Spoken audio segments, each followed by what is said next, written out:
అందరికీ నమస్కారం. కాంగ్రెస్ పార్టీలో రానున్న రోజుల్లో ప్రధాన అభ్యర్థి ఎవరంటారు? ప్రియాంక గాంధీనా? లేకుంటే రాహుల్ గాంధీనా? సో ఒకసారి డిస్కస్ చేద్దాం. ప్రస్తుతం స్టూడియోలో జర్నలిస్ట్ సిఎస్ రావు గారు ఉన్నారు. ఇంటర్వ్యూలోకి వెళ్దాం. Hello sir. Hello. Yes sir, వీళ్ళిద్దరు ఎవరంటే ఏమని చెప్తారు? రాహుల్ గాంధీ గారు విఫలమైనటువంటి రాజకీయవేత్త అనేది కాంగ్రెస్ పార్టీలోనే అంతర్గతంగా చాలా కాలంగా జరుగుతుంది. ఆయన ఇప్పుడున్నటువంటి బీజేపీ ప్రభుత్వాన్ని ఎదుర్కోలేకపోతున్నారు. ఎన్నికలని సమర్థవంతంగా ఫేస్ చేయలేకపోతున్నారు. ఆయనకి ప్రజల్లో చరిష్మా అనేది తగ్గుతుంది అనేటువంటి అభిప్రాయం కొంతమంది కాంగ్రెస్ వాదుల్లో ఉంది. ఒక గ్రూప్ ఆఫ్ పీపుల్లో కాంగ్రెస్ పార్టీలోనే. ఆయన ఓటమి అనేది తట్టుకోలేక లాస్ట్ టైము ఏఐసిసి అధ్యక్ష పదవికి రాజీనామా చేశారు. మళ్ళీ అధ్యక్ష పదవి తీసుకోమంటే తీసుకోవాలి. చాలా కాలం పాటు అధ్యక్ష పదవిలో ఎవరు లేకుండా నడిపారు. ఇప్పుడు ఖర్గే ఉన్నారు అనుకోండి. అంతకుముందు ఆయన రాలా. ఇప్పుడు లోక్సభలో ప్రతిపక్ష నాయకుడిగా ఉన్నాడు. ఓకే. ఎవరు? రాహుల్ గాంధీ. అయితే రాహుల్ గాంధీ కంటే కూడా లోక్సభలో ప్రియాంక గాంధీకి ఎక్కువగా అట్రాక్షన్ ఉంది, ఎక్కువగా ఫోకస్ అవుతుంది అనేది కాంగ్రెస్ పార్టీలో ఒక గ్రూపు చాలా కాలంగా చర్చించుకుంటున్నప్పటికీ నివురుగప్పిన నిప్పులాగా ఉంది అది. ఓకే. కానీ ఇప్పుడు ఇంట్లో నుంచి ఆ వాయిస్ వచ్చింది. ఎక్కడి నుంచి వచ్చింది? వాద్రా దగ్గర నుంచి వచ్చింది. వాద్రా ప్రియాంక భర్త. ఓకే. ఆయన ఏమంటున్నాడంటే ఇందిరాగాంధీకి సంబంధించినటువంటి మొక్కట్లు ఉన్నాయి ప్రియాంకలో. అలాగే ఇందిరాగాంధీని ప్రియాంకలో చూస్తున్నారు జనం. కాబట్టి ప్రియాంకని ప్రధాని అభ్యర్థిగా ప్రకటించాలి ఇండియా కూటమి తరఫున లేదా కాంగ్రెస్ పార్టీ తరఫున అనేటువంటి ఒక అభిప్రాయాన్ని తాజాగా వ్యక్తం చేశాడు. ఓకే.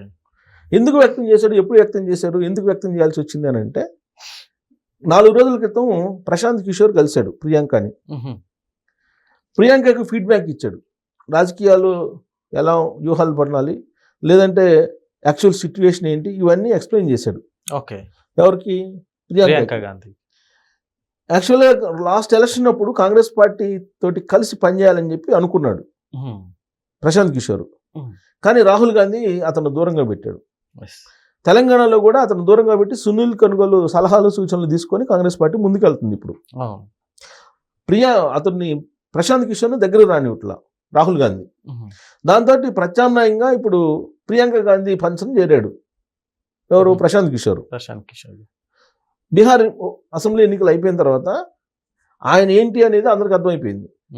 ఆయన కొత్త పార్టీ పెట్టాడు అక్కడ, జనస్వరాజ్ పార్టీ అని బీహార్లో పెట్టి ఆయన ప్రజల్లోకి వెళ్ళాడు. ప్రజల్లోకి వెళ్తే నోటాకు వచ్చినటువంటి ఓట్లు కూడా రాలా ఆ పార్టీకి. కానీ ఆయన అసలు పోటీలోనే చేయలా.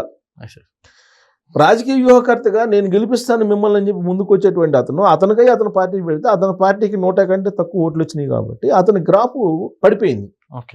ఇలాంటి పరిస్థితుల్లో ఆయన నేను రాజకీయ వ్యూహాలని పన్నుతాను, నేను రాజకీయ వ్యూహాలను అందిస్తానంటే ఎవరైనా ఆదరిస్తారా? ఎవరైనా దగ్గర రానిస్తారా?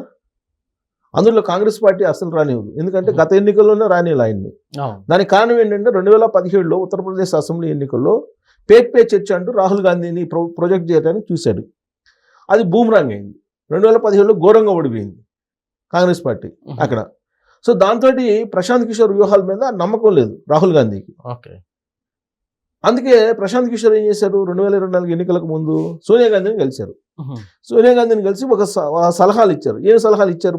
పవర్ పాయింట్ ప్రజెంటేషన్ ఇచ్చారు. ఆ పవర్ పాయింట్ ప్రజెంటేషన్ ఏం చెప్పారు? కాంగ్రెస్ పార్టీ అధినేతగా అంటే కాంగ్రెస్ పార్టీ అధ్యక్షుడిగా, ఏఐసిసి అధ్యక్షుడిగా గాంధీ ఏతరులు ఉండాలి అని చెప్పి ఒక సలహా ఇచ్చాడు. రెండో సలహా ఏంటి?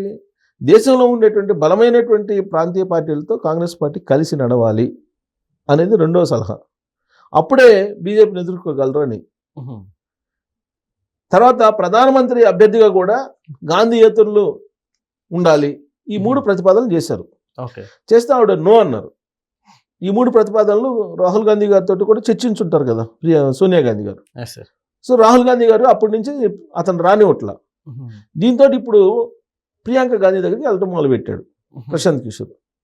వెళ్ళి బహుశా ఇదే చెప్పుంటాడు. వాద్రా తాజాగా ఏదైతే చెప్పాడో రాహుల్ గాంధీ లాభం లేదు, రాహుల్ గాంధీ వల్ల బీజేపీ బలహీన పట్టలేదు, రాహుల్ గాంధీ వాయిస్ పబ్లిక్లోకి వెళ్ళట్లేదు, పబ్లిక్ ఇందిరాగాంధీని చూస్తున్నారు ప్రియాంకలో, సో రాహుల్ గాంధీని చూడలేదు. కాబట్టి రాహుల్ గాంధీ చరిష్మా కంటే కూడా ప్రియాంక గాంధీ చరిష్మా ఎక్కువగా ఉంది.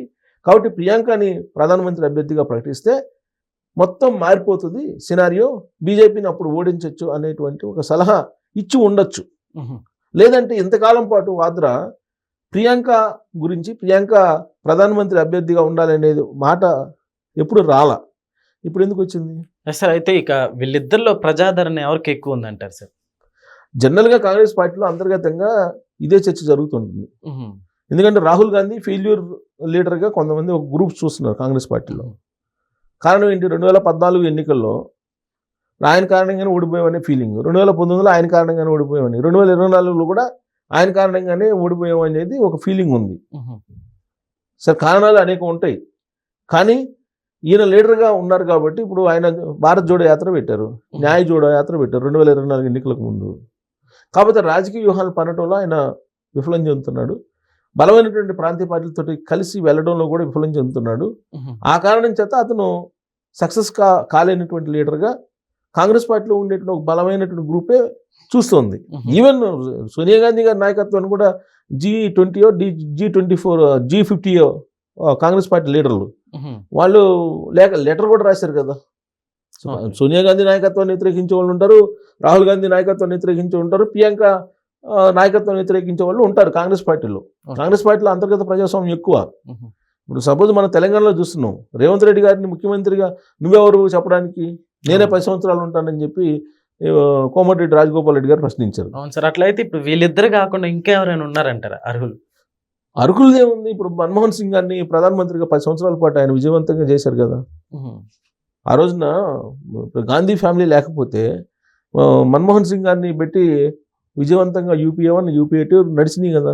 మన్మోహన్ సింగ్ గారి హయాంలో భారతదేశంలో బాగానే ఉంది కదా. డాలర్ వాల్యూ కూడా 63 రూపాయల దాకా ఉంది కదా. ఇవాళ 100 దాకా వస్తుంది కదా. ఇవాళ 97 90 అలా వచ్చింది కదా. సో మరి 92 ఏమో ఉంది కదా ఇప్పుడు. సో అప్పుడు నా 62 63 మధ్య ఉంది కదా. మరి మన్మోహన్ సింగ్ గారు బాగానే చేశారుగా. చెయ్యరనేం లేదు. ఒక పదవిలో అప్పచెప్పినప్పుడు వ్యవస్థలు ఉంటాయి, వ్యవస్థలు వాటి పని వాటి చేస్తాయి. ఆ వ్యవస్థల్ని వాటి పని వాటి చట్టం ప్రకారం చేయనిస్తే చాలు. ఈ పొలిటికల్ లీడర్స్ చేయి పెడతారు కదా, అందువల్ల వ్యవస్థలు పనిచేయవు. ఇప్పుడు మళ్ళీ ఇంటి పోరు బయలుదేరింది. ఇప్పుడు వాద్రా చేసినటువంటి ఇచ్చినటువంటి స్టేట్మెంట్ తోటి కాంగ్రెస్ పార్టీలో కూడా ఇందిరాగాంధీ ఫ్యామిలీలో కూడా గాంధీ ఫ్యామిలీలో కూడా ఇంటి పోరు బయలుదేరిందని చెప్పి అనుకోవచ్చు. ఇప్పుడు మనకి జగన్మోహన్ రెడ్డి గారి ఇంటి పోరు ఉంది వాళ్ళ చెల్లెల రూపంలో, ఇక్కడ KTR గారికి ఇంటి పోరు ఉంది వాళ్ళ చెల్లెల రూపంలో, ఇప్పుడు మళ్ళీ రాహుల్ గాంధీకి వాళ్ళ చెల్లెల రూపంలో అక్కడ మళ్ళీ ఇంటి పోరు బయలుదేరినట్టు కనపడుతుంది వాద్రా స్టేట్మెంట్ చూస్తుంటే. కాకపోతే KTR గారు కవిత, అక్కడేమో జగన్మోహన్ రెడ్డి గారు షర్మిల లాగా రాహుల్ గాంధీ గారు ప్రియాంక గాంధీ గారు వ్యతిరేకించుకోరని నేను అనుకుంటున్నా. వాళ్ళ ఫ్యామిలీ నేపథ్యం వేరు, వాళ్ళ వ్యవహారం వేరు. కాకపోతే ఇంటి పోరులాగా కనిపిస్తుంది వాద్రా ఇచ్చినటువంటి స్టేట్మెంట్. సో రాబోయే రోజుల్లో మరి ప్రియాంక గాంధీని ప్రధానమంత్రి అభ్యర్థిగా ప్రకటిస్తారని అంటే మరి ప్రశాంత్ కిషోర్ చెప్పిన దాని ప్రకారం ఆయన చెప్పిన దాని ప్రకారం ఒకవేళ ఆయన ఇచ్చిన వ్యూహం ప్రకారమే కనుక ఈ స్టేట్మెంట్ వాద్రా ఇచ్చుంటే బహుశా అది కూడా వర్కౌట్ అవుతుందేమో చెప్పలేం. చేంజెస్ ఏమన్నా రావచ్చు అంటారా? చెప్పలేము. Okay sir, thank you.